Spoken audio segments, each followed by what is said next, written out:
What's up, my bees? It's your king of the bees, and today I'm going to be reacting to something I really should have.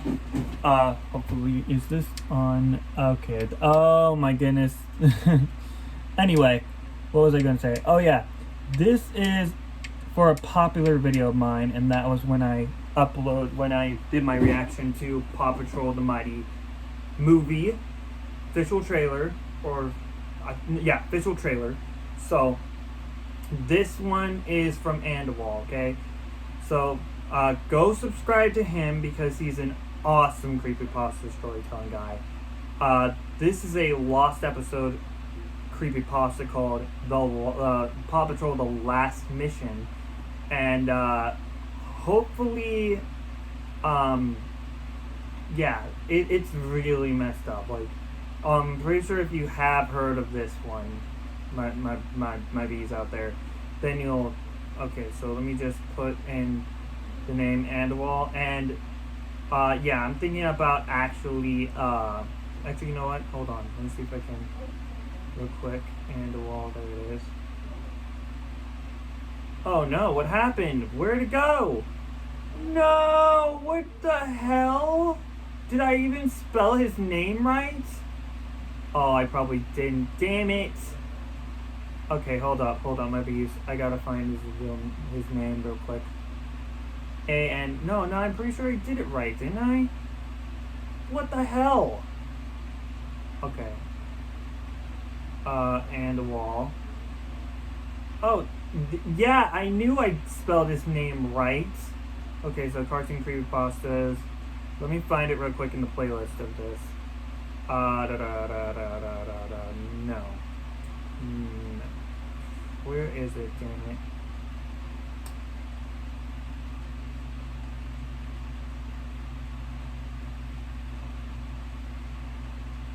Oh, where the hell is it? Paw Patrol.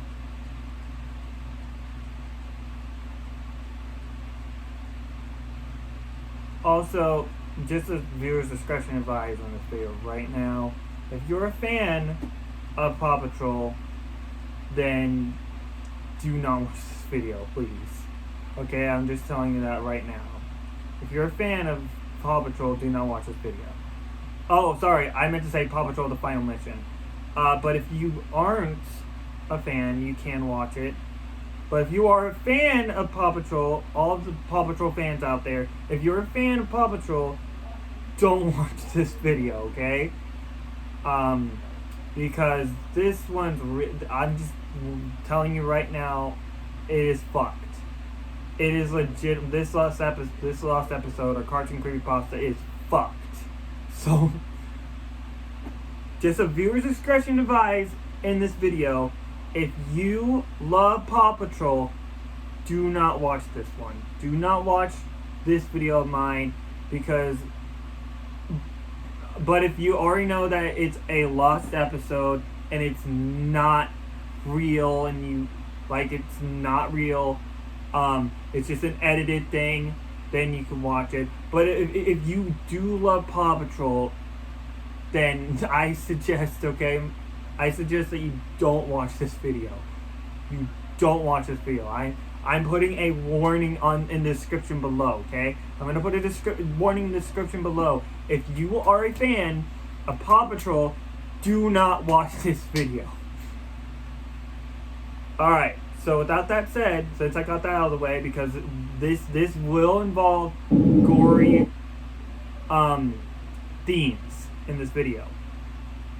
I mean, I'm not actually going to show the thing, though. This is from Andaull, okay? This is from Andaull. But, when I heard this the first time, I legitimately, was just, yo, this cartoon creepypasta is fucked up. I can't, if you're a fan, okay, if you're a fan of Paw Patrol, please do not watch this video, okay? I'm warning you, alright? Because you will not like what you hear from Andaull, since he's reading a creepypasta of a cartoon creepypasta based off the show Paw Patrol, which is called Paw Patrol: The Final Mission. If you are a fan, do not watch this video.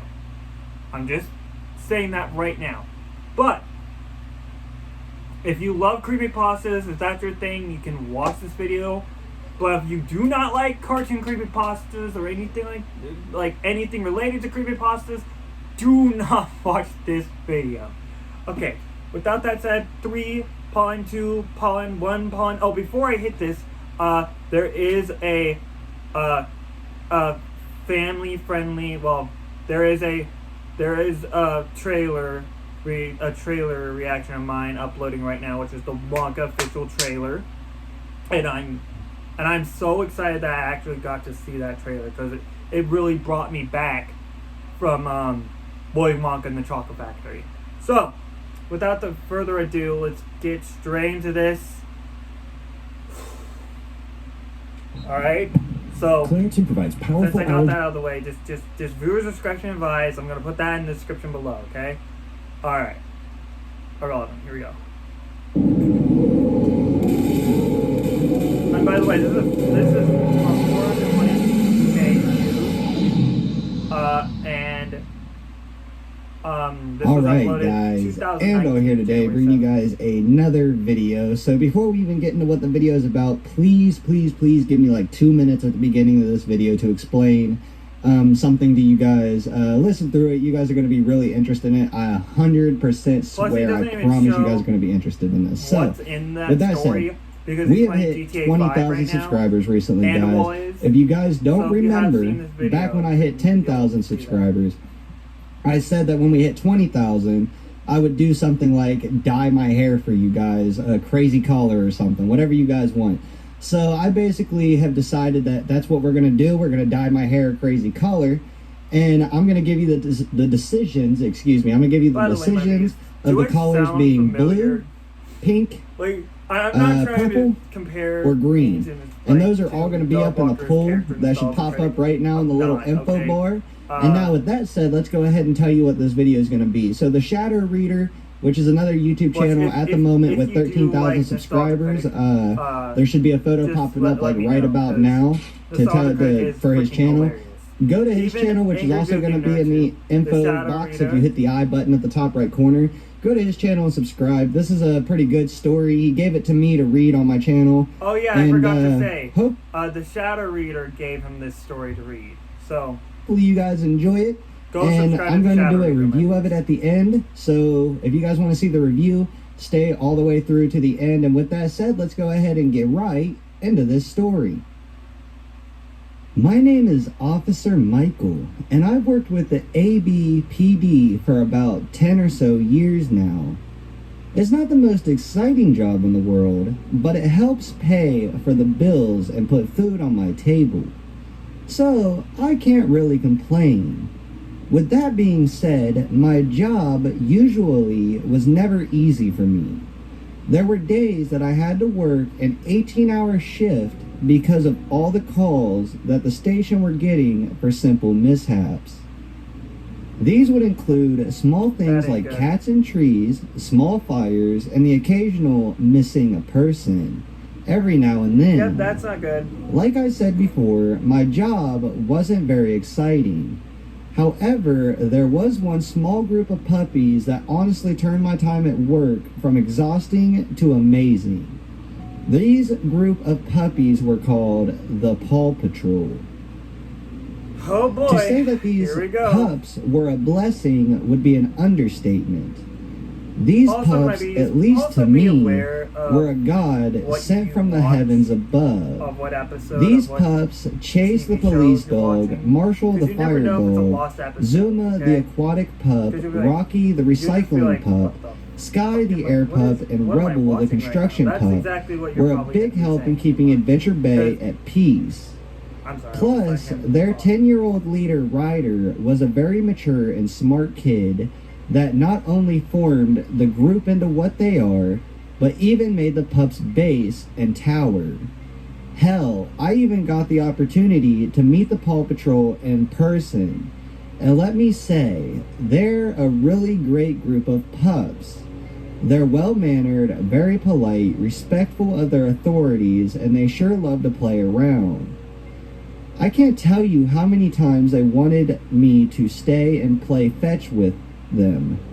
Now you might think that with the Paw Patrol going around and filling in our duties, there might be some resentment by other cops, firefighters, etc., for them taking away some of the opportunities to make more money. But that wasn't the case at all. For years, we had broken our backs to do some small odd jobs. But now we had the opportunity to actually focus more on real cases, so yeah, the Paw Patrol were truly amazing. However, that all ended about a year back, and let me just say that it was something terrible. I was in the office when all this happened. I was busy getting some much needed paperwork done when all of a sudden the chief busted out of his office in a panic. He told all of us to stop what we were doing and get ourselves to the Adventure Bay Forest area ASAP. When I asked him what was the problem, he told me that he would explain everything when we got there. So I got up, got my police jacket on, made my way to my squad car, and drove down to the Adventure Bay Forest area. It took around 30 minutes to get there. But once we all arrived, we got out of our cars and made our way toward the entrance to the forest. Once we all got there, I noticed that Ryder, Chase, Sky, and Rubble looked very scared and worried. I walked up to them and asked them what the problem was. "It's our pups, Marshall, Zuma, and Rocky," Ryder said with a worried look on his face. "What about them? What's the problem?" I asked. "Rocky, Zuma, and Marshall went out to go for a swim as well as help Rocky with his aquaphobia. About 4 hours back," Chase began, "but they haven't come back yet. We've tried to contact them, but they didn't answer. We tried looking for them ourselves, but for some reason, we can't seem to track their collars at all. We tried searching some more, but the forest was too dense to keep looking. Don't worry, Paw Patrol. We'll find them and bring them back safely. They probably forgot to take off their collars while they went swimming, and it most likely short-circuited them. They're most likely still at the pond swimming around," I said to him in a reassuring manner. Ryder thanked me for the service I was doing, and I happily accepted it. After that, I made my way back to the group of armed police officers at the forest entryway. The Commander-in-Chief, Officer Marcus, started grouping up us in pairs of 2 for a search party. Once he was done with that, he started assigning parts of the forest to each group of officers. Me and my partner, Kate, were assigned the main pathway of the forest. We both immediately entered the pathway and immediately started our search for the missing pups. Oh boy. 5 minutes turned to 10 minutes, then to 30, then an hour, then 2 hours. We keep the searching as hard as we could, not leaving, quite literally, any stone unturned. After about 3 hours of searching, the sky began to darken. My partner and I immediately pulled out our flashlights and kept going. After about a minute of walking, I felt something become wrapped around my ankle. I lifted my foot and shined my light at what had caught my foot. What I saw made the hairs on the back of my neck stand up straight. On my foot was one of the pup's collars. It looked as if it was yanked off or something. Or in this case, someone's body, as the plastic clasp that held the collar together was practically snapped off at one of the edges. The main badge that identified the specific pup and what they did was smashed to bits, and the front image scratched in numerous places. That made it almost impossible to identify whose it was. If the collar hadn't been there, there was also trace amounts of blood that stained a good portion of the collar. Hey, here we freaking go. Honestly, I would have easily not known that it was Marshall's collar had some of the light red fabric not been visible from all that blood. I looked at the collar and then to my partner, who had a look of worry plastered on her face. So fucked up, man. I immediately grabbed my police radio and dialed into the chief of police. Chief Marcus, this is Officer Michael. Hey, did you find anything? Did you find the pups? Negative of the pups, Chief. However, I did find Marshall's collar. However, it's covered in blood. All right, I'll call in a bus. Keep searching, officer. Yes, sir, 10-4. I had put my radio away and kept looking around the dense forest. Now the sun had practically gone down at this point, and the whole forest was covered in darkness, with only our flashlights illuminating the place. Me and my partner immediately started searching once again, and after a few more minutes of searching, we found Zuma and Rocky's collars as well, but in worse shape than the other collar I had found. Oh dear God. The collars had not only been smashed to pieces, but also had been torn to shreds, like a claw had torn through the fabric. I felt anxiety fill me up as I pressed on searching, hoping and praying to God that the pups were safe. It didn't take long for me to get a small whiff of an irony smell. My partner and I continued to follow the path, with the smell getting stronger and stronger with each step. Then, without any warning, I wound up slipping in a small puddle of some sort. Oh God, my partner had rushed up to me to see if I was all right, and I was. But once I shined my light at myself to inspect for any injuries, I saw a large amount of blood splattered all over my bulletproof vest, and a large puddle underneath me. I quickly got up and inspected myself for any wounds, but there were none. I shined my flashlight at the puddle of blood that I had slipped in, and I noticed a small trail of the crimson liquid leading toward a small clearing nearby.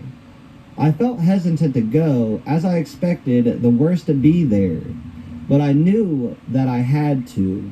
Slowly walking towards the clearing, guns cocked and loaded, we stepped into the clearing. I called out, "Marshall, Zuma, Rocky, are you okay? If you're here, give us a bark." It was then and there that I heard a small weak moan coming about 10 feet away from me. I shined my light towards where the sound was, and my heart sunk to the bottom of my chest. Holy shit. That was the only words that I honestly could make out of what was presented to me. Less than 10 feet away from me were the bodies of Zuma, Rocky, and Marshall, or at least what was left of them. Zuma's head was hanging from one of the tree branches. His head had been ripped straight from his body, his spinal cord holding the dangling pup's head firmly on the branch. Zuma's face was mangled and disfigured. One of his eyes had been stabbed by a sharp rock. Blood and eye juice still pouring from the mutilated eye socket. His lower jaw had been yanked and stretched into the point where it was completely dislodged from his skull, only being connected by a small slab of skin that hadn't been torn in the stretching process. His body laid in a bloody heap below his severed head.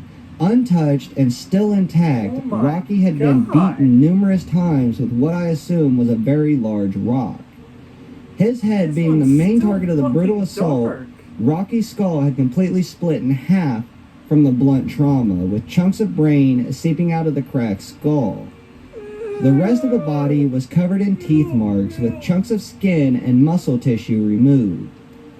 Revealing the bones, Marshall had been completely ripped in half, with intestines, kidneys, and liver exposed. I immediately vomited after seeing this madness.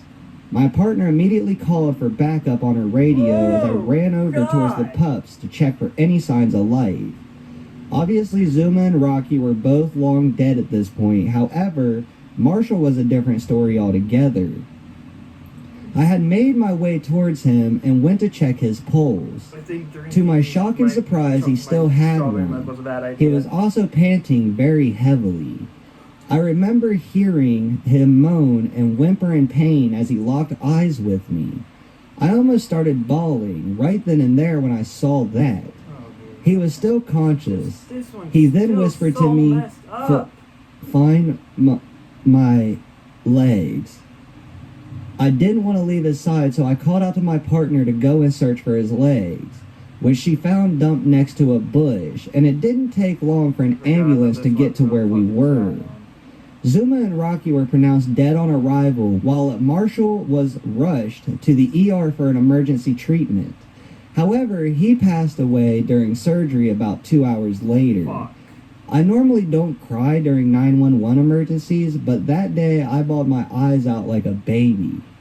There was obviously a funeral for the fallen pups, and we, as well as everyone else in the town, were going to give them the best of the best. Each pup that had passed was buried in a coffin that was shaped and painted into the cars that they drove for each mission, with flowers and candles surrounding them. Next to the coffin was a large wreath with each pup image in the center of it. The mayor herself was the one who presided over the funeral of each pup. Needless to say, the funeral was brutal to say the least. There wasn't a single person there that wasn't crying their eyes out.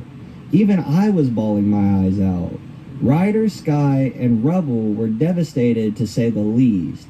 Rubble was bawling his eyes out. Sky was a wreck. Ryder didn't even look up at the coffins. And Chase, oh my gosh, Chase. He was completely inconsolable. He was the only one not seated in a chair. He was lying down next to Marshall's casket, with a small plush bear in his paws.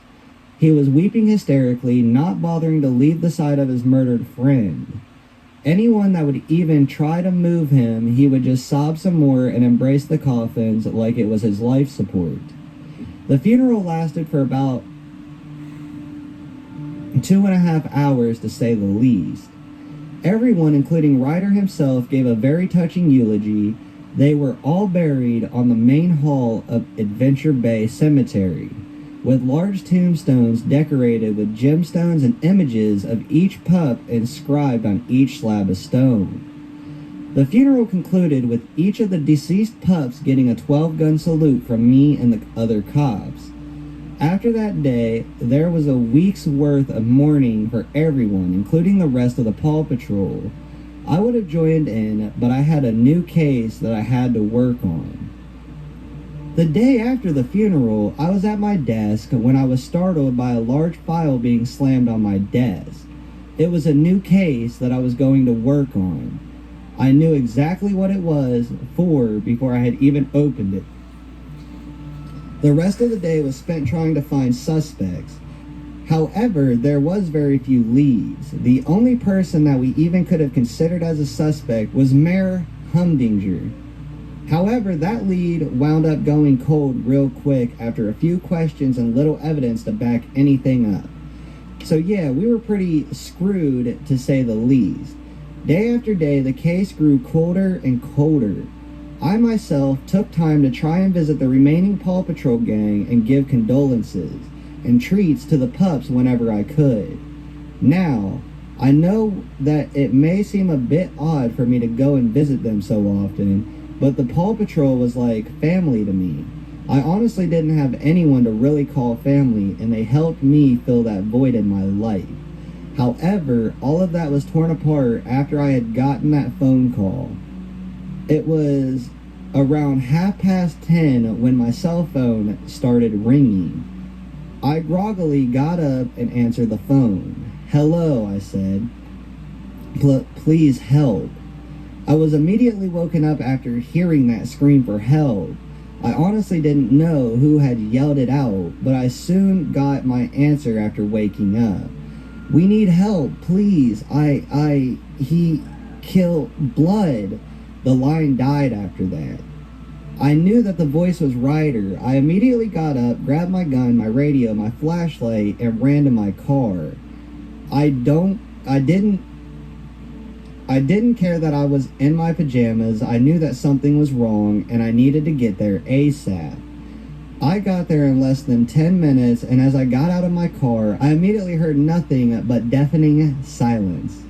This was a bad sign. I carefully maneuvered my way, gun in hand, to the front door. It had completely been knocked off its hinges, with scratch marks covering the front. I carefully peered inside of the doorway, only to see that the entire base completely trashed. Everything in the base was either smashed to bits or strewn across one of the rooms. There were also deep scratch marks that covered the walls like a morbid decoration. I searched around some more and saw muddy footsteps leading from the kitchen area to the back door. I immediately followed the footsteps, and that led me to a large cave on the outskirts of town. I quickly dialed up another officer. This is Officer Michael. I have a 1027, 1054, and a possible 1063. I am currently at the outskirts of town near the main cave next to the forest. I need backup. I put away my radio and made my way into the cave. I didn't want to get my flashlight in case someone would spot me. I walked deeper and deeper into the cave until later I noticed a lone torch burning brightly about 10 feet away from me. I walked over to it and grabbed it. Then I made my way deeper into the cave. My heart pounding in fear, after about 10 minutes, I soon came across a large circular room of some sort. It wasn't barricaded or anything. The walls were decorated with lit torches that lit the room up enough for me to get a glimpse of what was inside. It was completely empty, with the exception of some gear and clothing in the middle of the room. I walked up towards the discarded equipment, and my stomach knotted up. On the ground was the broken and tattered equipment and uniforms of the Paw Patrol. I started freaking out at this. What is going on? I soon noticed a small door at the end of a large room. I walked up towards it and slowly opened the door. The room itself, compared to the other room that I had just been, was a lot smaller and darker. I turned on my flashlight and noticed a large rusted cage and a door next to it. I slowly approached the cage and peered inside. To my horror, it was Chase, but he was completely motionless. I quickly grabbed at the cage door and yanked at it. It opened up rather easily.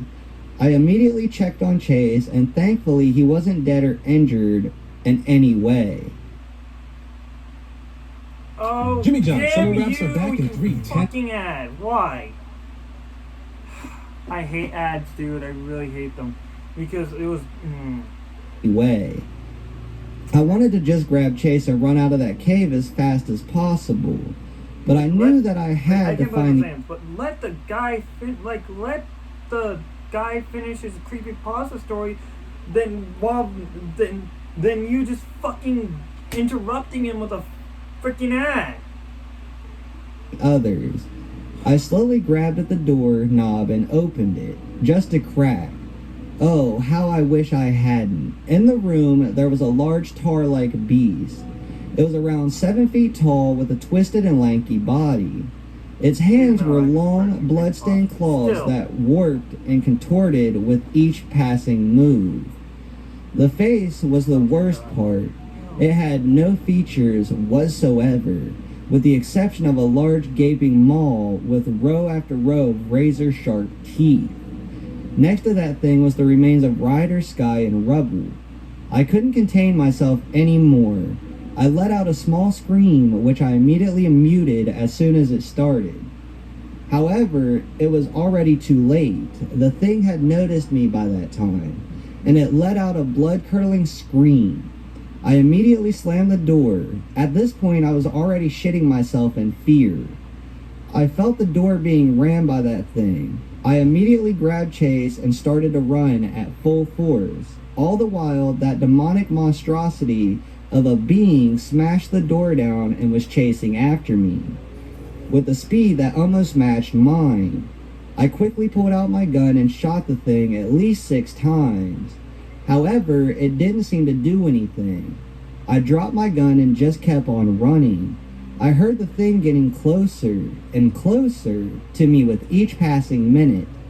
In a desperate attempt to try and save both my life and Chase's, I yanked my golden crucifix off of my neck and threw it at the beast. The crucifix The crucifix made a perfect shot into the thing's throat. The thing stopped instantly and started screaming and yelling as it clawed at its neck to try and get the crucifix out of its body. But with no use, I took this much needed time to get the hell out of that cave as soon as possible. Once I got into my car, with Chase in my arms, I drove the road to my apartment and made my way inside. I quickly locked the door and went to check up on Chase.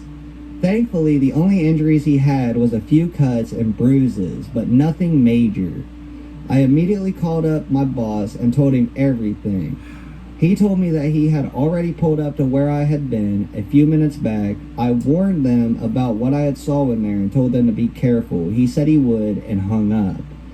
The next day, I quit my job and along with Chase moved out of town. He didn't seem to care. His friends were all dead anyway.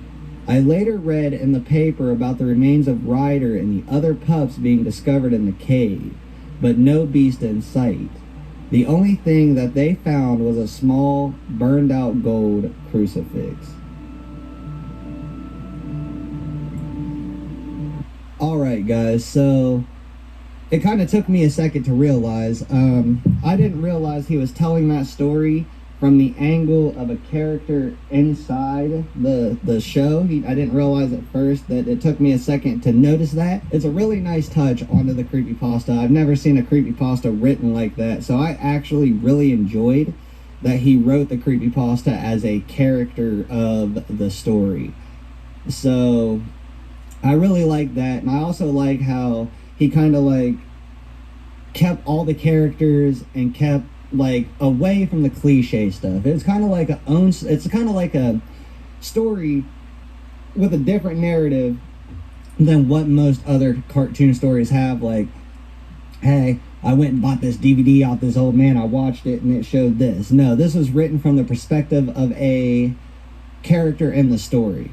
So with that said, I would give this story a 9 out of 10, maybe even a 10 out of 10 to be completely honest. 10 out of 10 for me. As said, this was written by The Shadow Reader, and you should go check his channel out. The link will be down in the description below, as well as in my information section on the top right corner somewhere.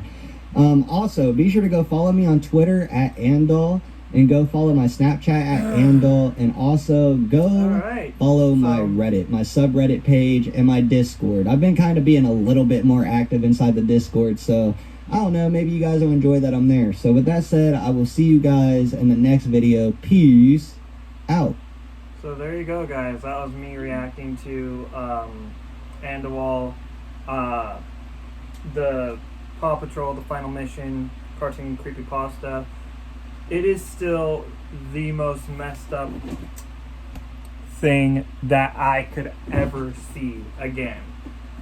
Like, I'm being really, really honest with you, my dudes. It is really very messed up. And it just shows you that creepypastas don't always have to be about, oh, well, I bought this haunted game, or this fucked up CD or console or whatever. It can be anything. It can be anything new. Like, for example, the Paw Patrol, the Final Mission, was in perspective of the cop in the show, Michael, which is a really good creepypasta in my opinion. It really is. Like, if we have more creepypastas like that, like in perspective of the character in the show or a hit movie, that would be amazing. But yeah, my bees, this is your King of the Bees, reacting to Andaull, Paw Patrol, the Final Mission. If you liked my reaction to his video, why not go subscribe to Andaull? Yeah? 2 ladies are here to see you. Oh. And yeah, go subscribe to him. I gotta wrap this up, my bees. And if you liked my reaction to to Andaull's video, why not sting that subscribe button, sting that like button, sting that notification bell anytime I upload a new video, and comment down below what's your favorite creepypasta, cartoon creepypasta. Anyway, I gotta go, my bees.